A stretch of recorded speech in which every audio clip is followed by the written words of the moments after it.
வணக்கம். நம்ம இன்றைக்கி நெல்லிக்காய் சாதம் தான் பார்க்க போகிறோம்.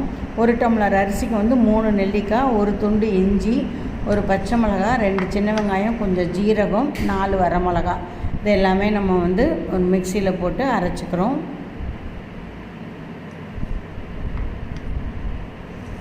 எண்ணெய் காய வச்சு கடலைப்பருப்பு போட்டு அது பொரிஞ்ச உடனே கடுகு உளுத்தம் பருப்பு போட்டு அது பொரிஞ்ச உடனே நம்ம பெருங்காயம் போட்டு தாளிக்கிறோம். அதுக்கப்புறம் வரமிளகா 2 விதையெல்லாம் எடுத்துட்டு சும்மா போட்டு தாளித்ததுக்கப்புறம் கருவேப்பிலை போட்டுட்டு அதுக்கப்புறம் நம்ம அரைச்சி வச்சுருக்க விழுதை நம்ம ஊற்றுறோம். ஊற்றி அது கொஞ்சம் பச்சை வாசம் போகிற வரைக்கும் வதக்குறோம். 1 டம்ளர் பச்சரிசியை கொஞ்சம் நல்லெண்ணெய் உப்பு போட்டு நம்ம வடித்து வச்சுக்கிறோம். உங்களுக்கு விதையாக வேணால் நீங்கள் விதையாக வடிங்க, நான் குலைவாக வடிச்சிருக்கேன். இந்த மாதிரி எண்ணெய் கக்கி வந்தோன்னா அதில் அந்த சாதத்தை போட்டு நல்லா கிளறிட்டோன்னா நெல்லிக்காய் சாதம் ரெடி. ரொம்ப சூப்பராக இருந்தது. இந்த வீடியோ உங்களுக்கு பிடிச்சிருந்தா லைக் பண்ணி ஷேர் பண்ணி சப்ஸ்கிரைப் பண்ணுங்கள்.